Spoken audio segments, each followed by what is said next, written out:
할렐루야. 하느님 나라가 가까이 왔다. 회개하고 복음을 믿어라. 알렐루야. 주님께서 여러분과 함께 또한 사제의 영과 함께 루카가 전한 거룩한 복음입니다. 주님 영광 받으소서.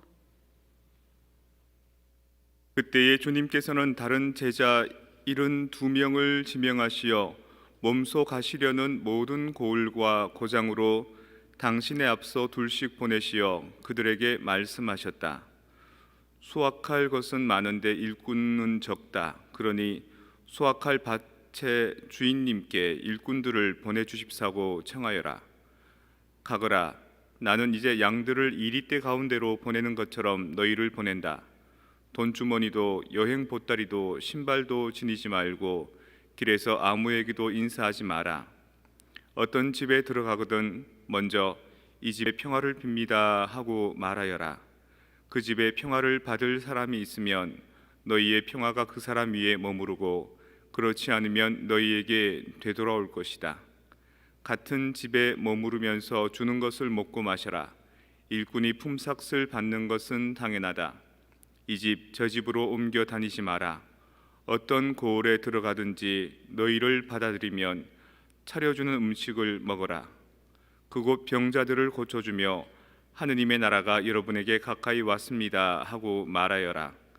어떤 고을에 들어가든지 너희를 받아들이지 않으면 한 길에 나가 말하여라. 여러분의 고을에서 우리 발에 묻은 먼지까지 여러분에게 털어버리고 갑니다. 그러나 이것만은 알아두십시오. 하느님의 나라가 가까이 왔습니다. 내가 너희에게 말한다. 그날은 소돔이 그 고을보다 견디기 쉬울 것이다. 주님의 말씀입니다. 그리스도님 찬미합니다. 평화를 빕니다. 평화를 빕니다. 식혜 좋아하세요? 네, 식혜 달달하죠. 근데 원래 식혜라는 음식이 우리가 알고 있는 그 식혜가 아닌 거 아세요? 원래 이북 지방에서 주로 가자미나 아니면 명태 이런 게 많이 잡히잖아요. 그러면은 그날은 먹을 수 있어도 보관해 놓고 먹기가 힘들기 때문에 고춧가루랑 소금이랑 또 곡식, 특히 주로 조 같은 거를 씁니다. 그런 거를 집어넣어서 삭힙니다.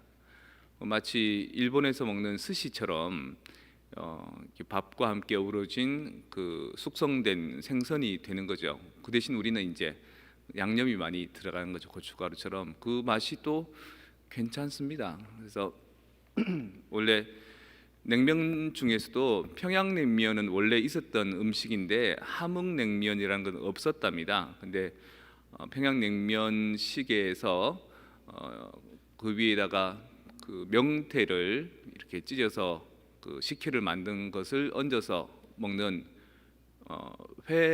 회냉면, 그게 이제 함흥냉면의 시초가 됐다 그러죠. 함흥에서 처음 만들어진 건 아니고 한국 남한에서 이제 그렇게 이게 함흥냉면이다 이렇게 만들어졌다 그럽니다. 대구에서는, 제가 태어나고 자란 대구에서는 그 식혜를 단술이라 그럽니다. 그래서 달달하면서도 쌀알갱이가 들어있는 그거 한 잔 딱 먹으면 그게 어릴 때 그렇게 좋았습니다. 요즘에는 별로 안 좋아합니다. 너무 달아서. 오늘 독서 말씀에 이런 얘기 나옵니다. 에즈라가 다시 그들에게 말하였다. 오늘은 여러분의 하느님께 거룩한 날이니 슬퍼하지도 울지도 마십시오. 가서 맛있는 음식을 먹고 단술을 마시십시오. 이렇게 얘기합니다.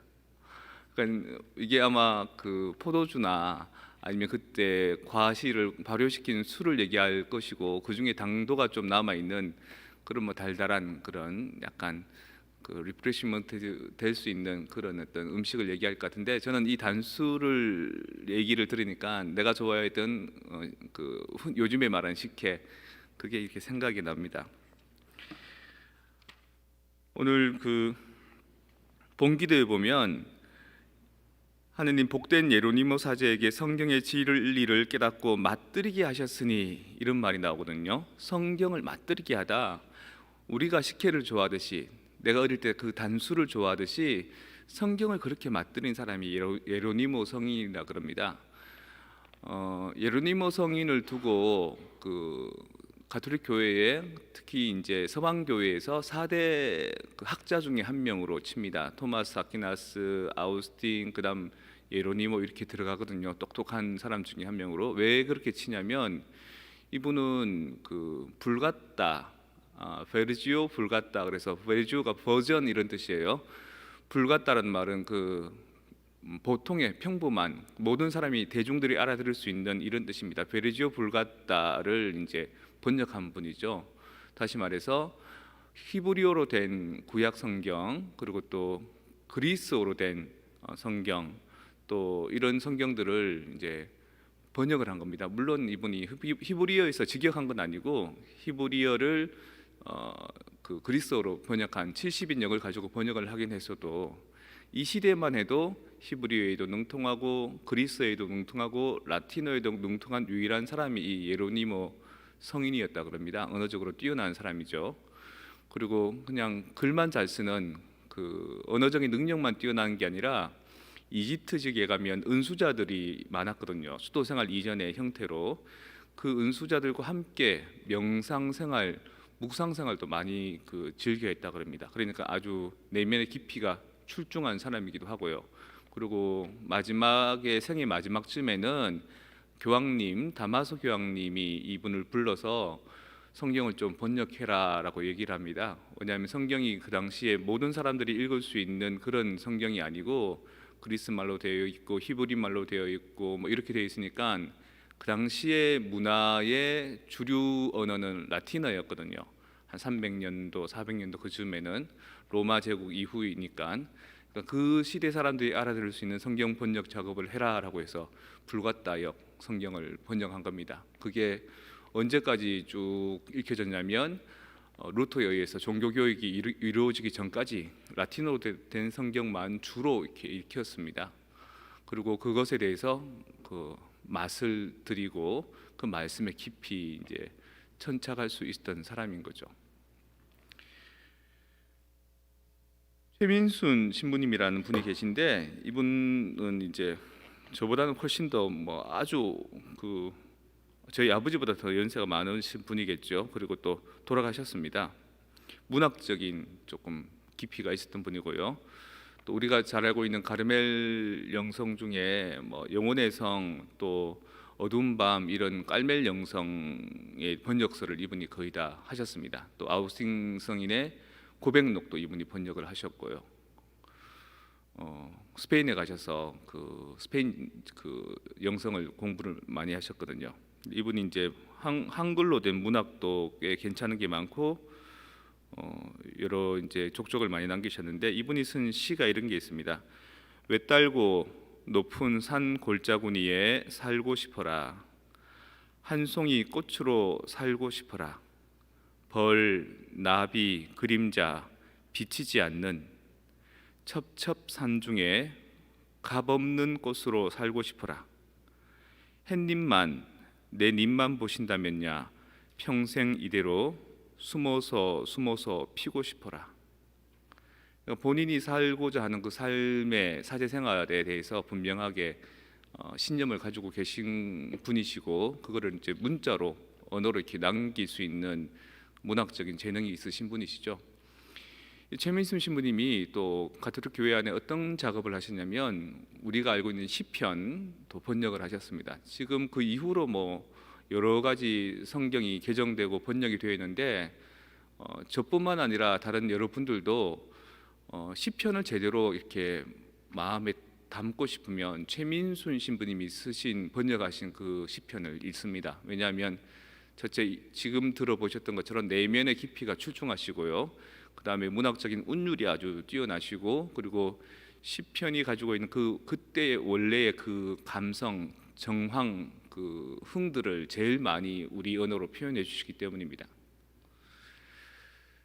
예루니모 성인이 아마도 그 고대의 언어로 된 것들, 그 이전에 뭐 그리스어로 된 것들, 뭐 이런 것들을 그 당시에 현대 언어라고 할 수 있는 라틴 말로 할 수 있었던, 번역할 수 있었던 이유는 아마도 그런 내면의 깊이가 있었기 때문이 아닐까 그렇게 생각해 봅니다. 그래서 그것에 대해서 사람들이 맛들일 수 있게 되고, 또 저 같은 경우에도 옛날에 그 단술처럼 좋아했던 그 달콤했던 그 맛을 성경 안에서 이제 찾으려고 하고, 근데 성경에서는 그 맛이 어떻다라고 표현하기 힘들기 때문에 식혜, 단술 이렇게 해서 제가 예수님이 여러분 우리에게 해줬던 것처럼 여러분들에게 비유로 이렇게 납득하게 해드릴 수 있는 겁니다.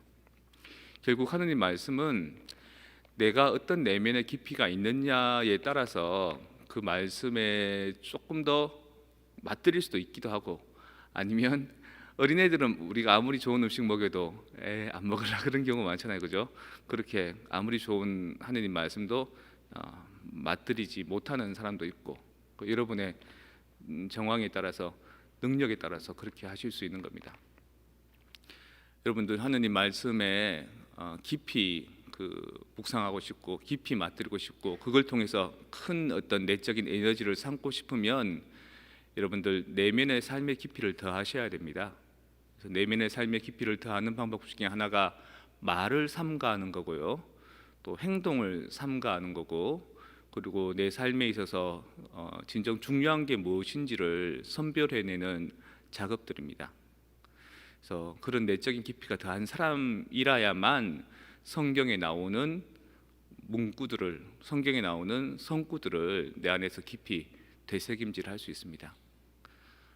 어릴 때부터 아주 신동이라고 이름났던 첼리스트 장한나가 유명한 선생님들로부터 사사받고 아주 훌륭한 첼리스트가 될 거라고 다들 기대하고, 줄리어드 음대나 다른 어떤 유명한 음악 전문 대학에 갈 거라고 생각했는데, 장한나가 어디를 갔냐면 하버드 대학교 철학과에 들어갔습니다.